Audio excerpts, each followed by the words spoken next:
Welcome back to Solent Sport News. I'm your host, Danny O'Hara. Firstly, we go live to Dave Phillips, who's got all the latest from the Rugby World Cup in Japan, which has just seen South Africa take on Italy in Pool B. A crucial win here for the Springboks as they look to restart their World Cup hopes with a victory today. The 49-3 result takes them level to points with group leaders Italy in Pool B. It was a great day for number 14, Cheslin Kolbe. The hot-stepping winger scored twice to help the Boks build a strong scoreline. He was helped by the boot of Hondre Pollard. The fly half kicked 14 points to keep the scoreline ticking over. Coach Razia Erasmus appeared impressed with the brand of rugby his side played today and can only hope they continue this into the knockout rounds. With the final score, South Africa 49, Italy 3.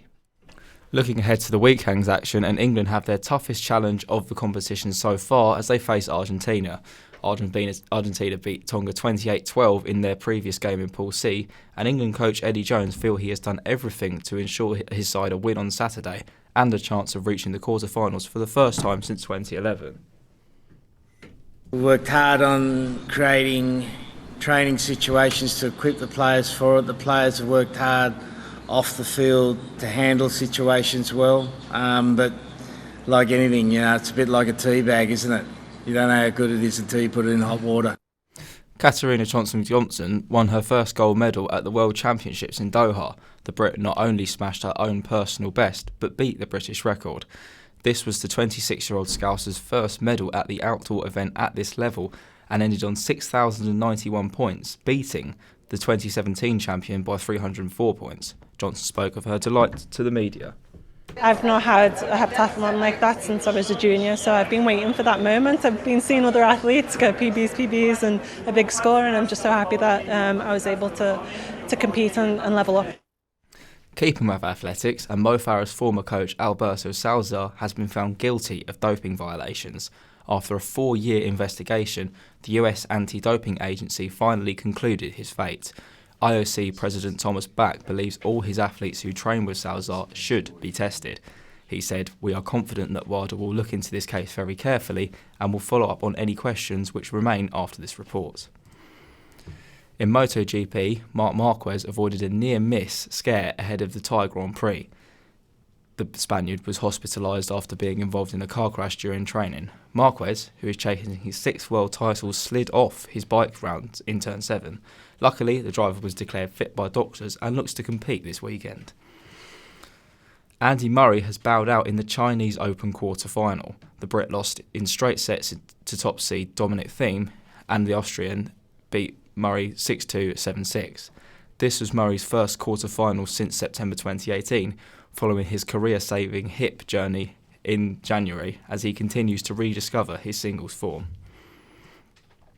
Ralph Hasenhüttl's Southampton welcome Chelsea to St Mary's tomorrow. The Saints sit 14th in the Premier League but could jump to 10th with a win if results go their way. Southampton play on the back of 2 league defeats against Spurs and Bournemouth, and along the coast Portsmouth travel to Doncaster while Bournemouth face Arsenal on Sunday. Sticking with football, and England manager Gareth Southgate named his squad for the forthcoming Euro qualifiers yesterday. Among those selected were Chelsea's Tammy Abraham and Fikayo Tomori, 2 stars who travel to Southampton tomorrow. Both are eligible to play for other nations, but Gareth Southgate insists their call-ups were awarded on current form rather to secure their allegiances. I don't think it's ethically right just to give a player a cap to make sure that they can't play for somebody else. The 2 boys that are in the squad this time, Fick and Tammy, are in on merit. As far as we're concerned, they're born in England. The 2 boys have been developed through English football. They're English players. It was a mixed bag of results for English teams in the Europa League last night. Arsenal continued their 100% start to their campaign with a routine 4-0 win over Standard Liège at the Emirates. Wolves are off the mark after an injury time winner from Willy Bowley against Besiktas, but Manchester United are without a win in 10 games as the Red Devils drew 0-0 with AZ Alkmaar. Manager Ole Gunnar Solskjaer remained positive despite the result.